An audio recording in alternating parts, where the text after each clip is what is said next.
Bismillahirrahmanirrahim. Assalamualaikum warahmatullahi wabarakatuh. Innal hamdalillah nahmaduhu wa nasta'inuhu wa nastaghfiruh wa na'udzu billahi min shururi anfusina wa sayyiati a'malina. من يهده الله فلا مضل له ومن يضلله فلا هادي له أشهد أن لا إله إلا الله وحده لا شريك له وأشهد أن محمدا عبده ورسوله الذي لا نبي ولا رسول بعده قال الله تعالى في القرآن الكريم أعوذ بالله من الشيطان الرجيم بسم الله الرحمن الرحيم يا أيها الذين آمنوا اتقوا الله حق تقاته ولا تموتن إلا وأنتم مسلمون. Para jamaah yang dirahmati Allah, alhamdulillah pada kesempatan pagi hari ini kita dipertemukan kembali oleh Allah Subhanahu wa taala. Tidak lain tidak bukan kita talabul ilmi dengan harapan semoga Allah Subhanahu wa taala meridai langkah perjuangan kita semua. Kita bersyukur kepada Allah Subhanahu wa taala akan nikmat yang telah Allah berikan kepada kita atas nikmat iman, nikmat Islam, bahkan nikmat sehat dan kesempatan. Kita harus bersyukur kepada Allah Subhanahu wa taala. Karena apa? Karena banyak umat Islam khususnya dan umat-umat lainnya yang lupa, tidak bersyukur kepada Allah Subhanahu wa taala akan dua nikmat tersebut, yaitu nikmat sehat dan nikmat kesempatan. Itu sudah jelas dalam hadis Nabi sallallahu alaihi wasallam. Ni'matani mawbunun fihima katsirun minan nas as-sihhatu wal faragh. Ada dua nikmat yang mana manusia sering lupa dan melalaikan, yaitu nikmat sehat dan nikmat kesempatan. Oleh karenanya para jemaah yang dirahmati Allah, kita senantiasa selalu ingat kepada Allah dengan bersyukur kepadanya dengan ucapan alhamdulillahirabbil alamin. Dan tak lupa salawat dan salam kita haturkan kepada Nabiullah Muhammad sallallahu alaihi wasallam, merupakan tauladan terbaik kita yang harus kita contoh, yang telah berhasil membawa umatnya dari alam kegelapan menuju alam yang terang benderang, yakni agama Islam. Para jamaah yang dirahmati Allah, alhamdulillah pada pagi hari ini kita bisa belajar Al-Quran kembali. Karena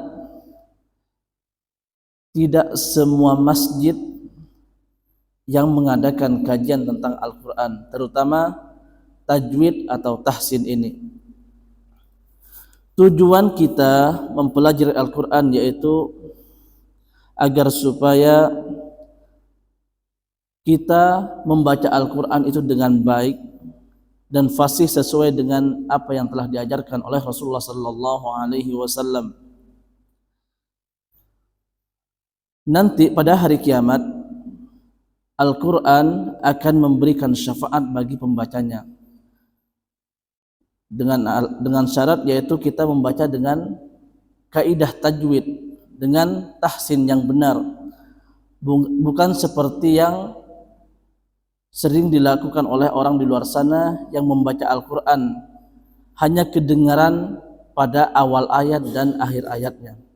Bukan yang seperti itu, akan tetapi yang bacaannya itu fasih, bagus, dan tidak terburu-buru ketika membaca Al-Quran.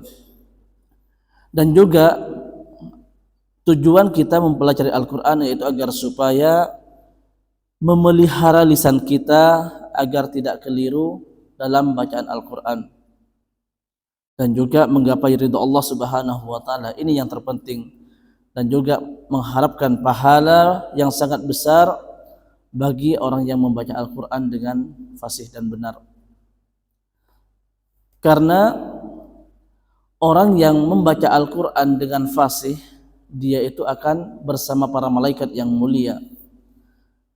Akan tetapi orang yang masih baru belajar Al-Quran, masih terbata-bata dalam membaca Al-Quran, maka dia akan diberikan pahala oleh Allah Subhanahu wa taala sebanyak 2 pahala. Belum lagi pada setiap hurufnya. Setiap huruf daripada Al-Quran itu mengandung 10 kebaikan, 10 pahala. Jadi kalau misalkan kita satu hari membaca Al-Quran dalam satu juz, maka insya Allah pahala besar kita raih dan kita dapatkan. Kalau misalkan pada satu hari kita mampunya hanya membaca 1 ayat, jangan sampai kita merasa minder, merasa takut tidak mendapatkan pahala dari Allah Subhanahu wa taala. Bahwasanya misalkan kita membaca surah Al-Kautsar saja, kita hitung ada berapa huruf pada surah Al-Kautsar, insyaallah pahala itulah yang kita dapatkan. Baik para jemaah yang dirahmati Allah, pada pertemuan yang lalu, kurang lebih pada minggu ketiga waktu itu, kita sudah menyelesaikan yaitu surah Al-Kautsar, surat terakhir yang kita bahas. Dan insya Allah kita akan melanjutkan satu surat yaitu surah Al-Ma'un. Mari kita buka Al-Quran kita. Kalau misalkan kita tidak membawa Al-Quran, kita bisa membuka smartphone kita, aplikasi Al-Quran kita. Baik, kita perhatikan di surah Al-Kautsar ini, surah Al-Ma'un, mohon maaf.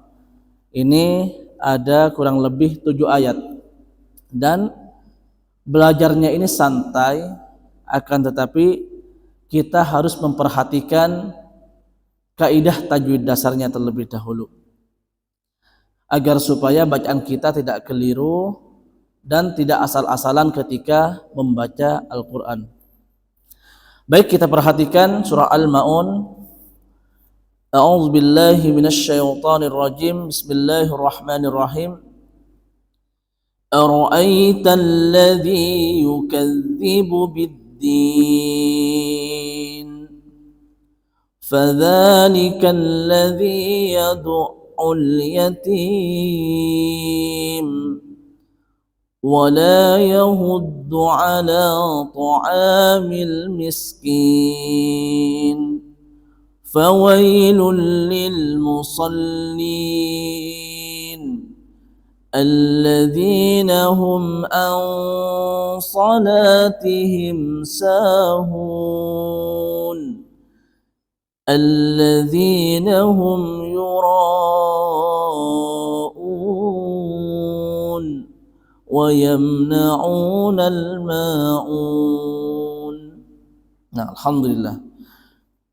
Pada surah Al-Ma'un kita perhatikan di ayat yang pertama, ara'aital ladzi yukadzibu bid-din.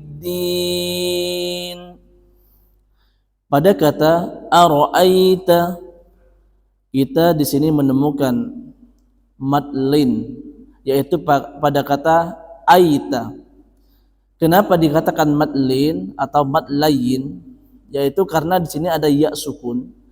Ya sukun diawali oleh fathah, yaitu huruf a. Beda dengan mad tabi'i. Kalau mad tabi'i itu ketika ada kasroh diikuti dengan ya sukun, atau ya sukun didahului oleh kasroh. Kebetulan di sini adalah ya sukun didahului oleh fathah, maka hukum bacaannya di sini adalah mad layyin atau mad lin. Panjangnya berapa? Panjangnya di sini 2 ketukan. Ara'aita, jangan membaca ara'aital kepanjangan, tapi ara'aital ladzi. Yang kedua alladzi, ara'aital ladzi. Pada kata alladzi, alladzi ini merupakan alif lam syamsiyah. Alif lam syamsiyah yaitu kita membacanya dengan idgham. Kita memasukkan huruf yang bertasdid. Kebetulan di sini adalah huruf lam. Alif lam syamsiyah. Dan khusus daripada huruf lam, ketika ada alif lam syamsiyah, lamnya itu hanya ditulis satu saja. Beda seperti dengan huruf yang lainnya. Karena apa? Karena untuk memudahkan kita, bagi para pembaca, bagi para pelajar Al-Quran, maka lamnya itu langsung diganti dengan tasydid. Ara'aital ladzi, nah alladzi idnya itu mad tabi'i. Beda seperti dengan aitah tadi.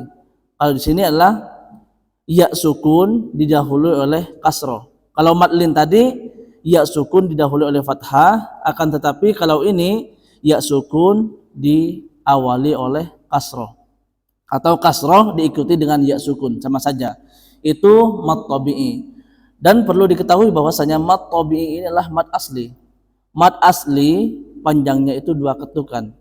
Tidak boleh kita panjangkan lagi, tidak boleh kita kurangi panjangnya. Tidak boleh kita kurangi panjangnya. Harus pas 2 ketukan atau 2 hitungan. Ara'aital ladzi ara'aital ladzi yukadzibu biddin. Yukadzibu biddin. Biddin, kata biddin di sini adalah alif lam syamsiyah seperti yang alladzi tadi, dan yang terakhir adalah din. Ini merupakan mad arid lis-sukun. Kenapa bisa dikatakan mad arid lis-sukun pada kata biddin? Karena di sini adalah ada mad tabi'i. Mad tabi'inya di mana? Yaitu kata di, itu adalah mad tabi'i bertemu dengan huruf hidup. Kebetulan di sini adalah huruf nun, biddin. Huruf nunnya ini dibaca mati karena waqaf, karena berhenti. Maka panjangnya itu kita boleh membaca antara 4 sampai 6 ketukan. Ara'aital ladzi yukadzibu biddin. Kalau misalkan kita dari awal sudah membaca 4 ketukan, maka seterusnya kita membaca 4 ketukan pada mad arid lisukun. Jangan sampai kita pada ayat pertama kita 4 ketukan, terus yang kedua adalah 6 ketukan. Contoh misalkan, ara'aital ladzi yukadzibu biddin, fadzalikal ladzi yad'ul yatim. Itu tidak sama, tidak simetris. Akan tapi kita harus menyamakan 4 ketukan. Fadzalikal ladzi yad'ul yatim, agar supaya bacaan kita itu bagus sesuai dengan kaidah tajwid yang benar. Sedangkan pada ayat yang kedua, fadzalikal ladzi yad'ul yatim, fadzalika, di sini pada kata dza itu mad tabi'i. Panjangnya 2 ketukan. Mad asli. Beda dengan mad far'i. Mad far'i itu banyak sekali. Ada kurang lebih sampai 14. Fadzalikal ladzi, alladzi sama seperti di ayat yang pertama alif lam syamsiyah, maka di sini bacaannya harus dengan idgham. Idgham syamsiyah. Harus memasukkan huruf yang bertasdid. Alladzi idnya mad tabi'i 2 ketukan. Yad'ul yatim. Al yatim perhatikan di sini al yatim adalah alif lam qamariyah. Pada ayat yang pertama tadi biddin adalah alif lam syamsiyah. Pada ayat yang kedua yad'ul yatim alif lam qamariyah. Bedanya di mana antara alif lam syamsiyah dan alif lam qamariyah? Kalau alif lam syamsiyah kita perhatikan, kalau setelahnya alif lam itu ada tasdidnya, maka itu alif lam syamsiyah. Kalau misalkan setelahnya alif lam itu tidak ada tasdid, setelahnya alif lam itu tidak bertasdid, maka otomatis di situ lamnya berharkat sukun. Contoh misalkan al yatim ini, dan lamnya itu tetap dibaca sukun, dan cara membacanya itu idhar, harus jelas. Yad'ul yatim, harus jelas makharijul hurufnya. al-yatim, dan terakhir adalah mad arid lisukun. Mad arid lisukun itu yang terpenting adalah ketika ada mad tabi'i, entah itu nuhaiha sebagai contoh awal, diikuti dengan huruf hidup. Huruf hidupnya itu apa saja? Kebetulan yang kedua adalah huruf mim di sini. Al-yatim, huruf hidup, tim diikuti dan dimatikan. Ketika ada mad tabi'i bertemu dengan huruf hidup dibaca mati karena waqaf atau karena akhir ayat, maka bacaannya itulah mad arid lisukun. Sangat mudah dan simpel sekali dalam belajar tajwid, akan tapi yang sulit adalah untuk mempraktikkannya. فَذَلِكَ الَّذِي يَدُعُّ الْيَتِيمَ. Yang ketiga, وَلَا يَحُضُّ عَلَى طَعَامِ الْمِسْكِينِ. وَلَا يَحُضُّ عَلى, wala lanya mad tabi'i, dua ketukan ya. Mad tabi'i atau mad asli, mad asli.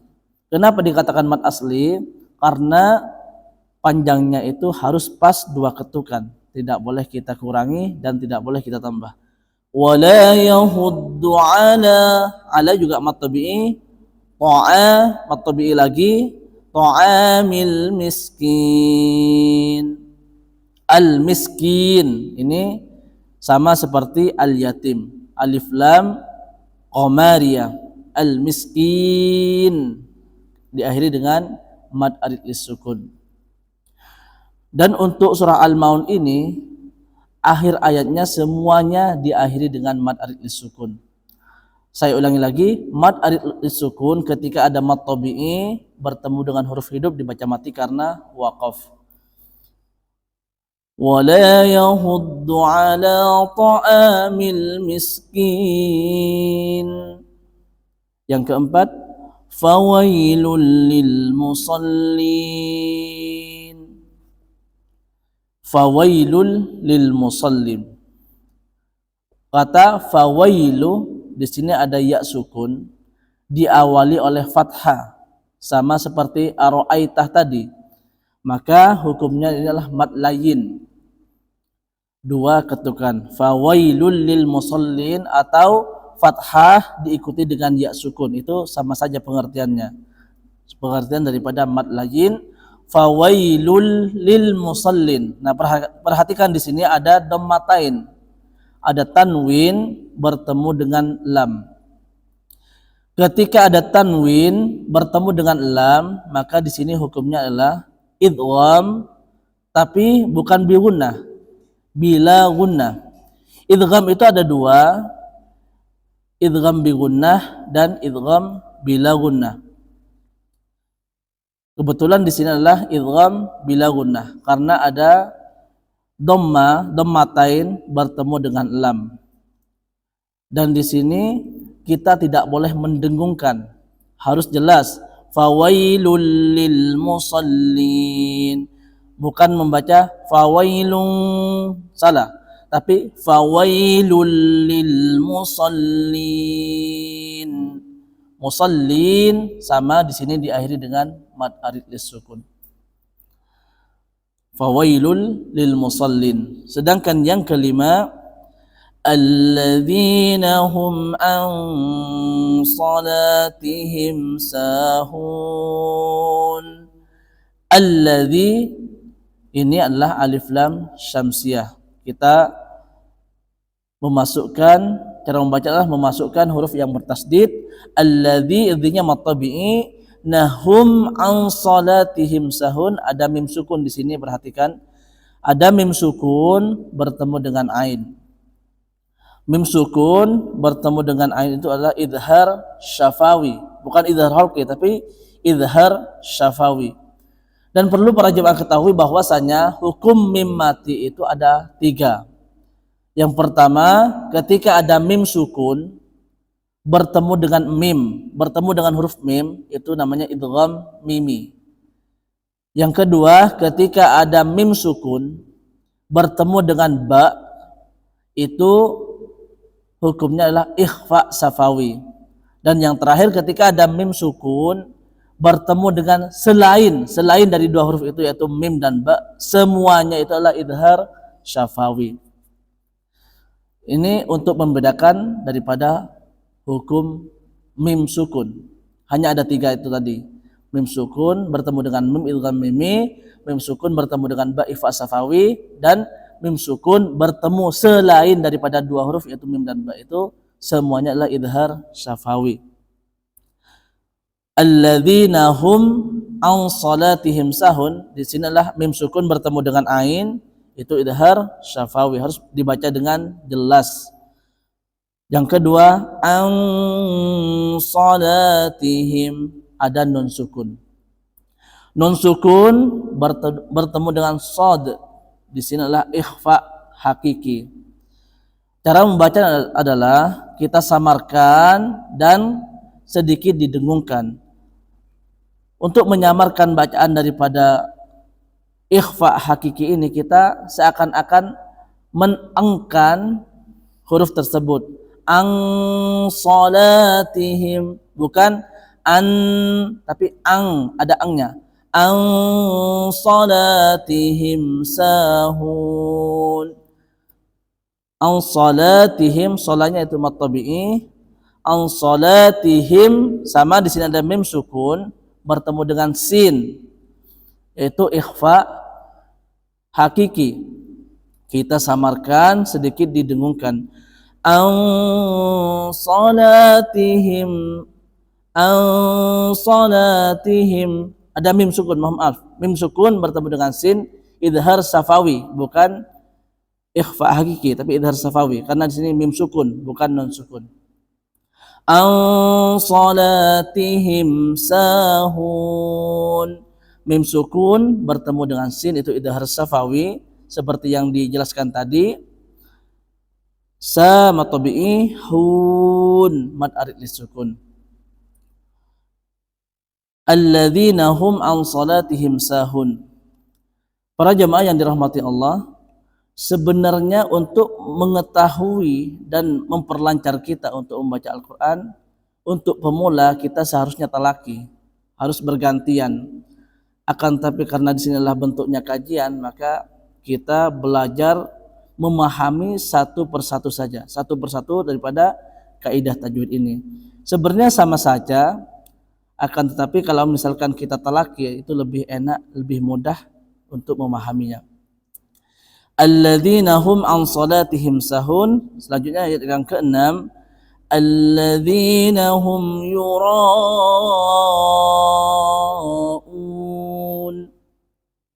Alladzina hum, alladzi itu sama seperti yang ayat sebelumnya, ayat yang kelima, alif lam samsiyah. Alladzi, dzinya mat tabi'i, nahum ada mim sukun bertemu dengan ya. Mim sukun bertemu dengan ya itu adalah idhar syafawi. Rata-rata idhar syafawi di huruf di surah Al-Maun ini. Mim sukun bertemu dengan ya itu idhar syafawi, kita membacanya dengan jelas yuraun. Pada kata yura di sini adalah mad wajib muttasil. Kenapa bisa dikatakan mad wajib muttasil? Karena di sini adalah ada mad tabi'i bertemu dengan hamzah. Kata mad tabi'i di sana yura. Yura itu adalah mad tabi'i bertemu dengan hamzah kata u di sini. Maka panjangnya itu kita panjangkan antara 4 sampai dengan 6 ketukan. Alladzina hum yura'un, dan diakhiri dengan mad arid sukun. Untuk membedakan antara mad jaiz atau mad wajib, kita perhatikan kalau misalkan ada mad tabi'i bertemu dengan hamzah dalam satu kata, maka itulah mad wajib muttasil.